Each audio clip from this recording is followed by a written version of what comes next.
আমাকে করে আমাকে জানে তো আমি একটা চায়ের দোকানে বসে আছি। আমি যেহেতু বিজেপি করতাম, চায়ের দোকানে বসে একটু গল্প করছি। ওই রাখাল কোনো ছেলেকে পাঠিয়ে দিত, ছেলেকে পাঠিয়ে দিয়ে সেও এসে আমাদের সামনেই বসতো। সামনেই বসে সঙ্গে সঙ্গে বলতে এই একটা চা দে বলেই একটা চেম্বার বার করে টেবিলে রাখতো। চেম্বার মানে পিস্তল, বন্ধু? হ্যাঁ, আগ্নেয়াস্ত্র? আগ্নেয়াস্ত্র টেবিলে রাখতো। মানে আমাকে কিছু বলছে না, মানে আমি বসে আছি, মানে আমাকে এইটা থ্রেট দেওয়া হচ্ছে। আমি বসে আছি, তারপরে ওরা চা খেয়ে যথারীতি ওখান থেকে উঠে চলে গেল।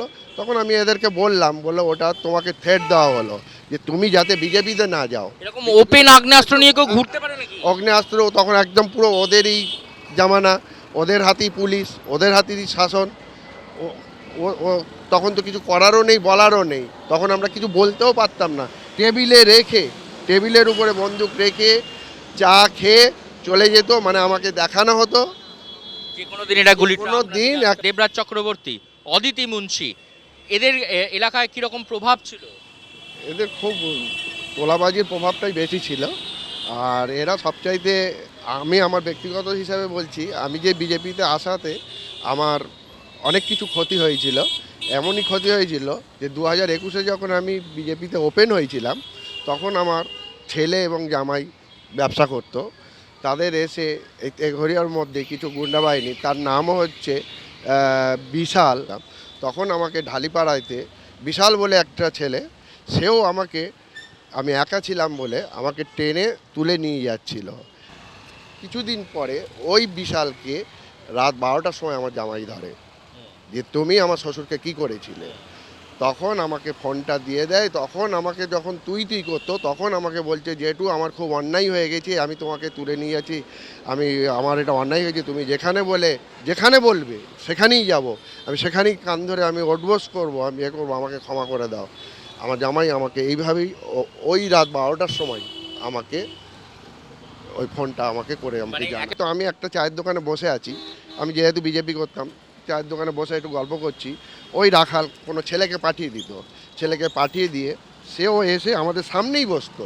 সামনেই বসে সঙ্গে সঙ্গে বলতে এই একটা চা দে বলেই একটা চেম্বার বার করে টেবিলে রাখতো।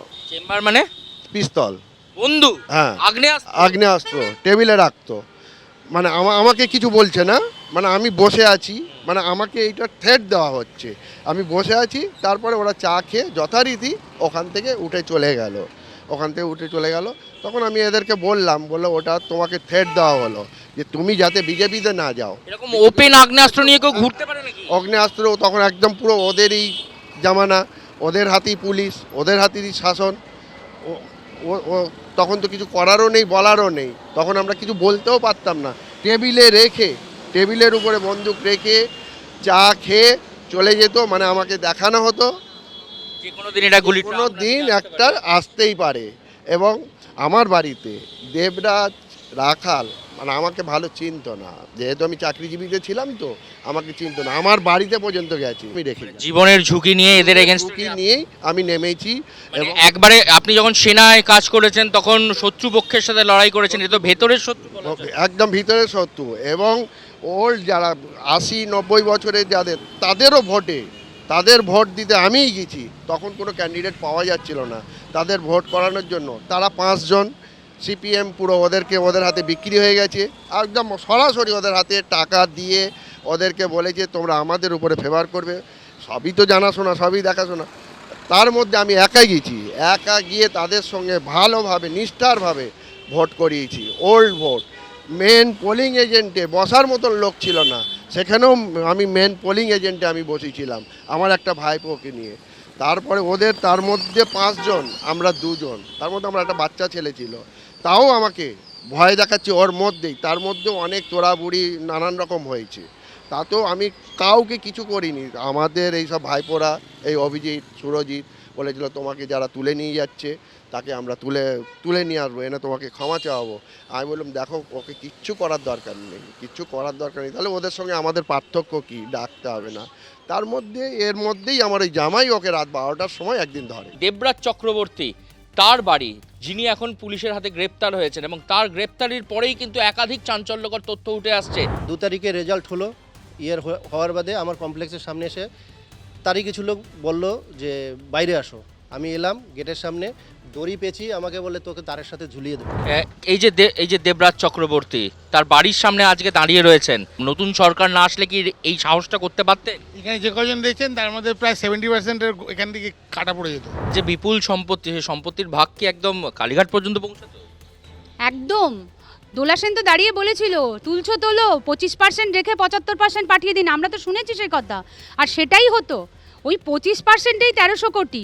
ভাবুন তাহলে 100% লাগলে কতশো কোটি হতো, তাহলে মানে শূন্য বোধহয় গুনতে হতো। তারপরে কত বড় ক্রিমিনাল, দেবরাজ না অদিতি মুন্সি, কে এইটার মধ্যে বেশি থাকতেন? দেখুন দেবরাজ, আমি কখনো একজন ভদ্রমহিলাকে বলবো না এই কথা। এসআইআর হওয়ার আগে একটা মৃত ভোটারকে কাটতে দিত না নাম।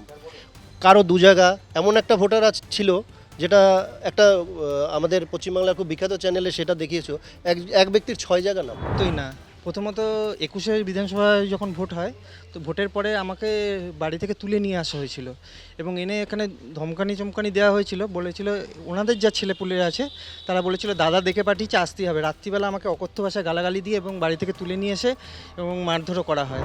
বিধায়কের বড় হওয়ার জন্য একজন কাউন্সিলর বাকি 20টা কাউন্সিলরকে উনি চালনা করতেন পুরো মাত্রায়। আর এখানে যত নোংরা কাজ, যত তোলাবাজি, সামান্য একটা চায়ের দোকান, সামান্য একটা ফলের দোকান, সব জায়গা থেকে পার ডে 100 টাকা করে তোলা হতো। 45-এ যান, 45-এর বাসগুলো দাঁড় করানোর জন্য প্রতি মাসে 5000 টাকা করে বাস পিছু তোলা হতো। বিপুল সম্পত্তি, সম্পত্তি, এই বিপুল সম্পত্তিটা এরা এইভাবে বাড়িছে।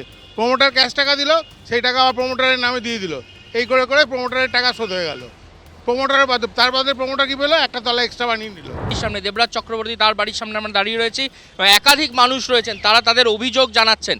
কি হয়েছিল, এই দেবরাজরা কিরকম অত্যাচার করতো? দেবরাজ আমার দোকানে গিয়ে দোকান ভাঙচুর করে দিয়েছিল, পুরো দেবরাজের লোক পাঠিয়ে দোকান ভাঙচুর করে দিয়েছিল। তারপরে আমাকে সারা 7-8 দিন দোকান বন্ধ করে রেখে দিয়েছিল, দোকান খুলতে দেয়নি।